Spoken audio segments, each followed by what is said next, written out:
All right, we're about to do some reading and writing fill in the blanks right now. Now, this is going to be a long video because there are 5 blanks and I'm going to explain them. There's going to be grammar involved. So if you want to follow along and take notes, go ahead and click on the link below and you can download the document that I'm using for this exercise. So y'all ready for this? Let's get into it. Okay, so in this reading and writing fill in the blanks, as I'm scanning through the options, I noticed that they're asking for quite a few grammar questions. Now, using the verb tenses for number 1 or prepositions for 2 and 3, that might actually make the questions a little bit easier for us. But we have to see, when it is grammar, we can check for the rules. So for number 1, do, does, has, and had.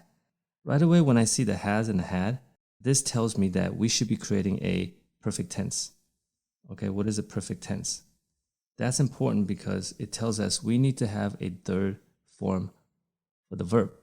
Some of you might have learned third form or some of you might have learned past participle, but it's the same thing.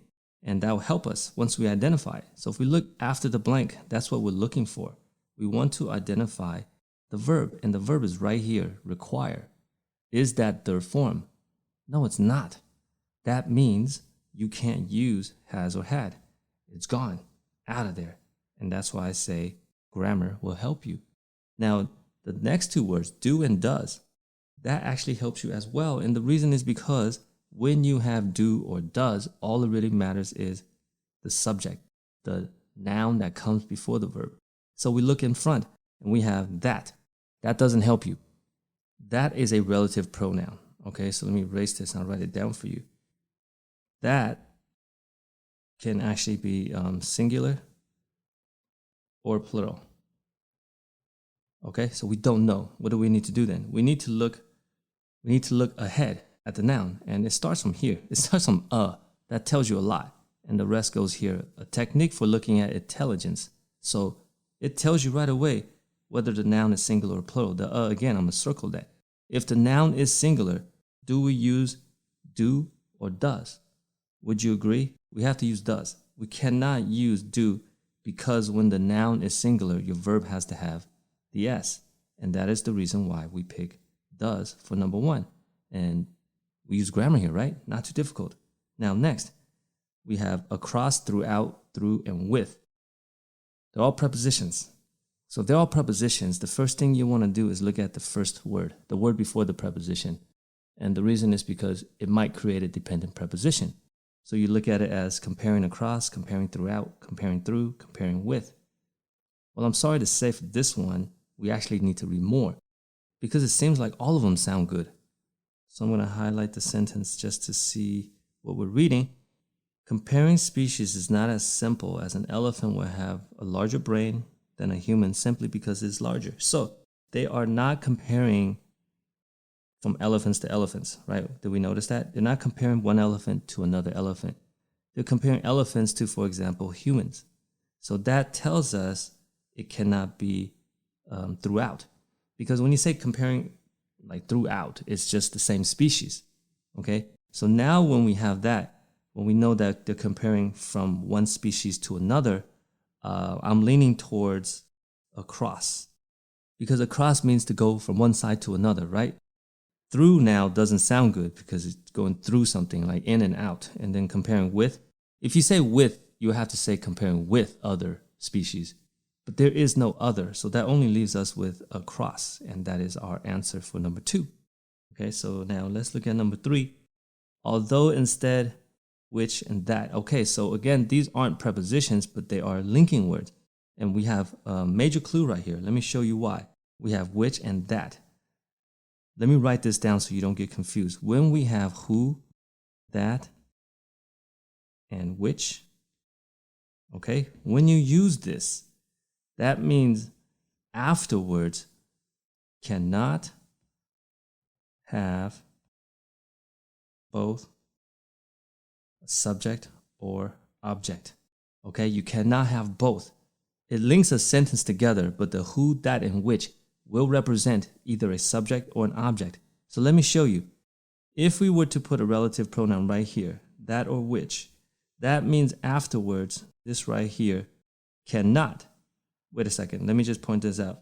You see this right here? It's another one. It's a which. Okay, so we can use this to demonstrate. But just to keep in mind, like I said, in here, after our first relative pronoun, if that is a relative pronoun, we cannot have both a subject and an object. So do we have both? Well, we have the word, let me change the color. We have we use. So that's the subject. We is the subject and then use is the verb. And this right here, I cannot read at all. I have no idea what that says, but I can tell it is a noun because this is the something, something, something index. So we have a subject, verb, object. We cannot have this. So that tells us it cannot be which or that. So let's get that out of there. Okay, automatically eliminate it. I hope that made sense. But if it did not, let's take a look. Let me get rid of this. Okay, I'm going to get rid of all of this and then redraw it. All right, so remember, we have a which right here. So that tells us after which and all the way till the end right here, this is the sentence, right? We cannot have both a subject and an object. One of them will be missing. And if you look at the very first word, the very first word is compares. Compares is a verb. What's missing? The subject. The subject is missing. And that's why you can put a which there. Now I hope that makes sense. That is why we cannot put that or which into the blank. Okay, so let me get rid of all of this stuff so we can properly look at our options. So now we have only although and instead. So although usually means that they're going to compare something, compare the two things. And I'm going to highlight that because we're going to read it. And we already know what they're talking about in the beginning because they're saying that it was not easy to compare like one species to another, right? It was not simple. That's what they said. So are they comparing two different techniques or are they giving you a different option? So in this situation here, I believe they are giving you, which compares, they are using a different option. So I would say that although is out of there as well, I'm going to pick instead as the answer because they're not comparing one to another. They're giving you another option. So that is number 3. Are you learning anything so far? Is the information helpful? If it is, give me that like, give me that subscribe. Now let's get back to work. So for number 4, we have a preposition, but this preposition is a by. By doesn't really help us. And the reason is because oftentimes the by will create passive voice. Okay? Passive voice usually has a by at the end because it tells you who or what did it. So in this situation, fulfilled by, continued by, surpassed by, followed by, yeah, they could probably all work. So we do need to read what's going on. Now that we know it's probably passive voice, let's take a look at what they're actually talking about. The brightest animals on the planet are humans. Very good. I hope so. So that means I'm going to go with followed by because I'm thinking that they mean that the great apes is going to be the second brightest animals on the planet, right? So it will be followed by. That was pretty quick. That one was easy. All right, now next, let's take a look at the last one. The last one right here. Oh, okay. So we have idea, theory, rule, and mention. But this right here, as I look at it, because there's a comma here, so I'm not reading back there. I'm going to look at this first. This is a collocation. Does any one of these jump out at you when you read it out loud? I'll read it for you. See if it sounds good. As a general idea, as a general theory, as a general rule, as a general mention. Have you heard of this before? As a general rule, that is a collocation. If you had heard of it, go with it. We don't care what the paragraph is talking about. This will be the answer. These are the reasons why I picked these. What you think? You want more videos like these? Drop a comment below and let it be known. Remember to check out my other tutorials. Give me that like, give me that subscribe, and I'll see you guys on the next one. Peace.